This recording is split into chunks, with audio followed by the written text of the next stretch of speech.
Tuti, tudo bem com vocês? Professor Wagner Chaves, de Geografia, trazendo mais uma aula. E hoje a gente vai dar sequência aos nossos assuntos sobre o Oriente Médio e vamos falar sobre o separatismo curdo.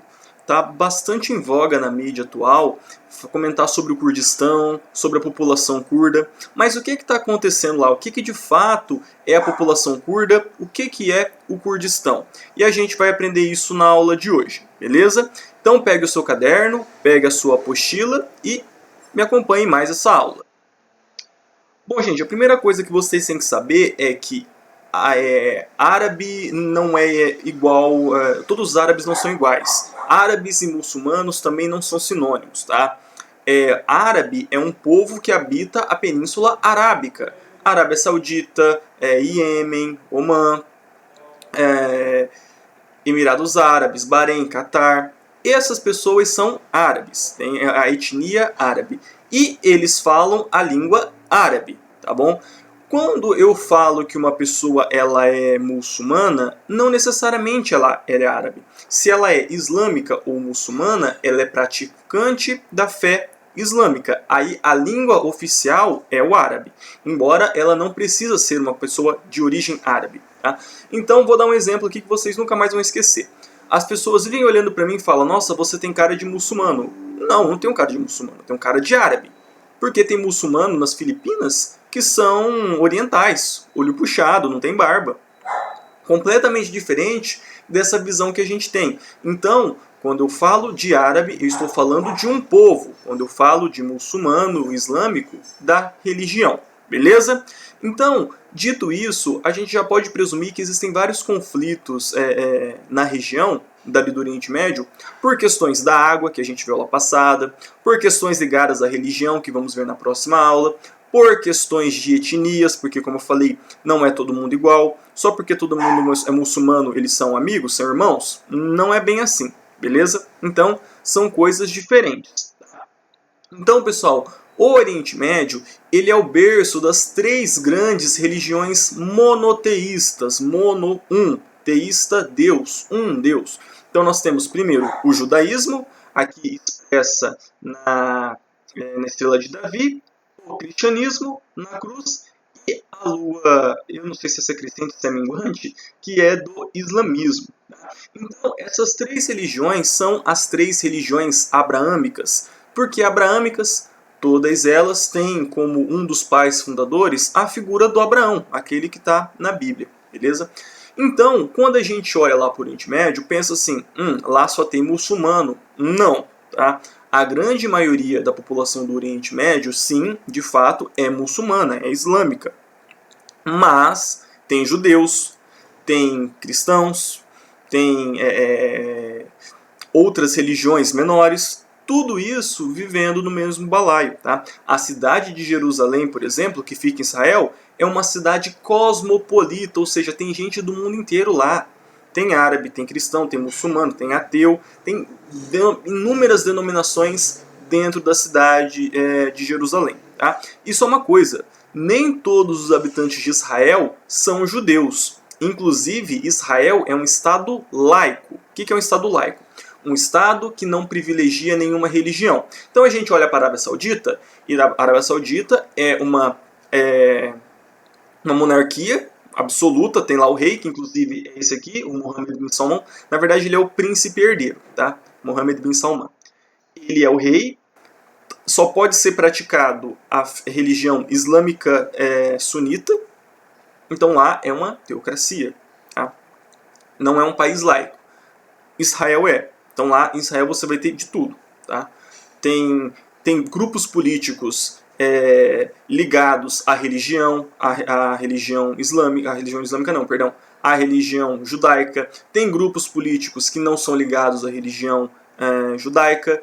É um lugar bastante complexo, tá? E a gente vai ver nas aulas futuras, beleza? E o que tem em comum, na verdade, pessoal, é a língua do islamismo. A língua do islamismo é o árabe. Tá? Então, por exemplo, o povo iraniano do Irã, ele é um povo de origem persa, a língua oficial é o farsi e a religião praticada é o islamismo xiita. mas quando eles vão ler o livro sagrado, o Corão, está em árabe, e eles leem em árabe. Dentro da tradição islâmica, não se traduz os textos sagrados. Tá? Então, o cara pode ser um muçulmano aqui no Brasil. Possivelmente, ele vai saber árabe para fazer a leitura do Corão. Beleza? E a Arábia Saudita é um povo árabe, com língua árabe, e a religião é o islamismo sunita. Então, dentro desse balaio que é o Islã, não é uma coisa só. Eu já mencionei, tem o xiita, tem o sunita, tem o fatimida, tem um monte de denominações. Tá? É a mesma coisa a gente olhar para o cristianismo, gente. Tem catolicismo, cristão, católico romano, apostólico romano, tem o catolicismo ortodoxo, que a gente viu lá da Rússia, tem as protestantes, aí tem batista, tem presbiteriana, tem luterana, tem calvinista, enfim, um monte de denominação. A mesma coisa ocorre aqui na Arábia, tá bom? No Oriente Médio, melhor dizendo, e na religião islâmica, beleza? Então, pessoal, a gente pode presumir que ali é um povo bastante diversificado. Não é porque eles são muçulmanos que é tudo igual, tá? Eu tentei encontrar uma imagem para ilustrar essa diversidade e não encontrei. E eu achei essa imagem aqui, inclusive, péssima para isso. Porque está mostrando todas as mulheres com a burca ou hijab, que é essa vestimenta bem tradicional lá do Oriente Médio, de países islâmicos. Mas tem países ali no Cáucaso que a maioria da população é muçulmana e não usa isso. Se veste como ocidentais normais. Você pegou mal isso, ocidental normal, como se eles não fossem normais, né? Mas veste as roupas, passando um carro bastante barulhento, é um Fusca. Eles vestem essas roupas que a gente usa, tradicionais aqui do Ocidente. Tá?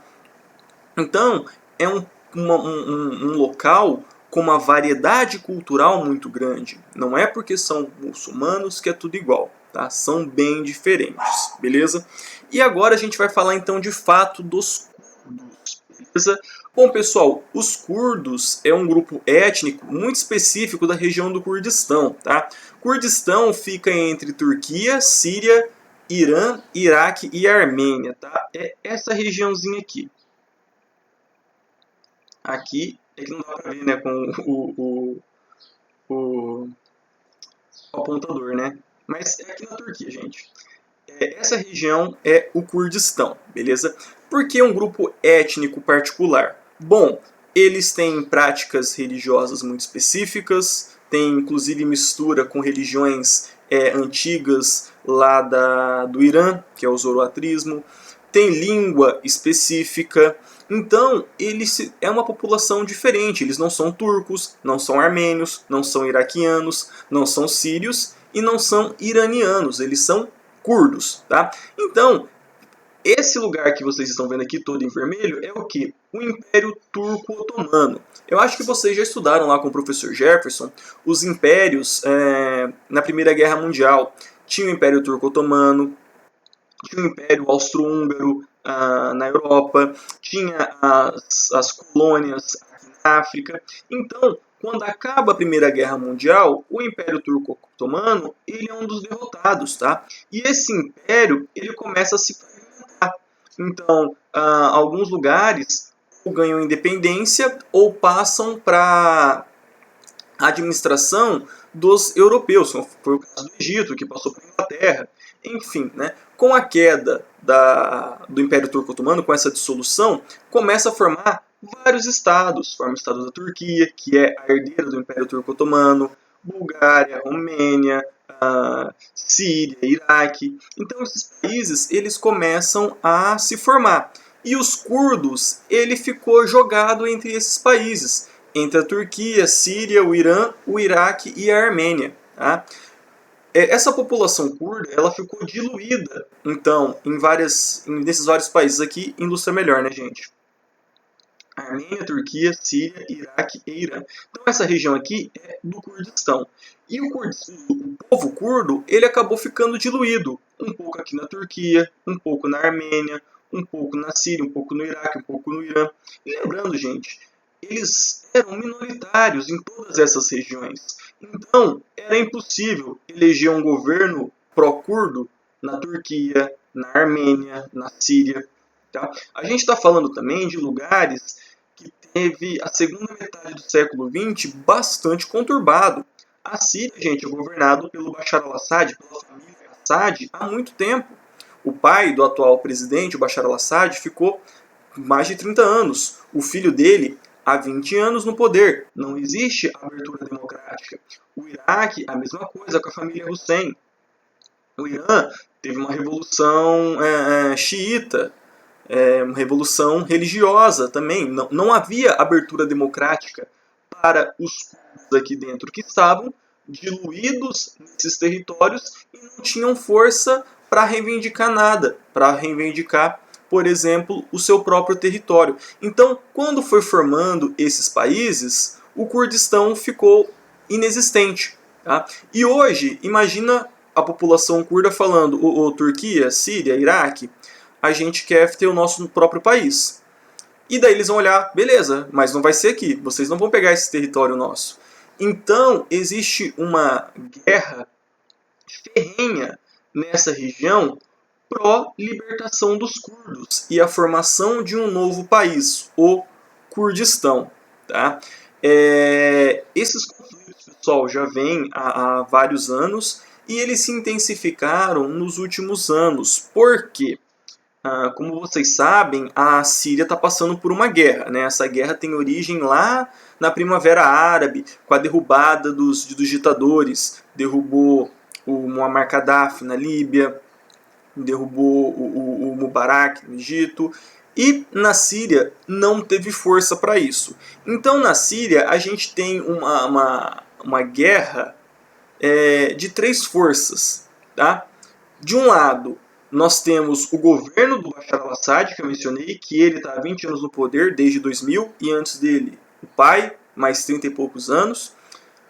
Do outro lado, os rebeldes, que querem derrubar o Bashar al-Assad, mas não conseguem, falta força. E em terceiro, são os curdos, que tentam aproveitar essa guerra entre esses dois grupos e fisgar uma parte ali do território da Síria, aqui ó, para se tornar deles. Tá bom? O que acontece, gente? Acaba que sobra para os curdos. Os dois se viram e atacam os curdos. Tá? Essa guerra ela é pouco mencionada na mídia, então a gente não vai... de vez em quando ela aparece num outro jornal, mas é pouco. É o mesmo conflito da Armênia com o Azerbaijão, que está acontecendo uma guerra lá há umas 2 semanas e ninguém menciona nada. É incrível isso, porque parece que os dois países não existem, né? E é o que acontece aqui no Kurdistão. A população curda ela é atacada tanto por sírios do Bashar al-Assad, quanto por rebeldes, tanto pela Turquia. A Turquia não é nenhuma flor que se cheire aqui também. Aliás, pessoal, nas relações internacionais não tem bom nem tem mal, tem interesses. Tá? E a Turquia, se for possível, para apoiar os curdos, ela apoia, desde que seja para dominar a Síria, o Iraque, e não a Turquia. Se for contra isso, ela vai atacar os curdos. Percebam que boa parte está aqui na Turquia. Beleza? Então, em vários momentos, os turcos já tentaram tomar essa região aqui, expulsando os curdos para a Síria, expulsando eles para o Iraque. Tá? Aliás, pessoal, tem um outro elemento aqui que eu esqueci de mencionar. Tá? Síria e Iraque tem também o ISIS, o Daesh, o auto-intitulado Estado Islâmico, que é uma dissidência mais radical do Islã, que também está lutando na Síria, que também está lutando com o Iraque, e também luta com os curdos. Então, são 4 forças aqui nessa região. Então imaginem como que deve ser a situação de quem mora nessa região, de um curdo que está lutando por liberdade. Tá?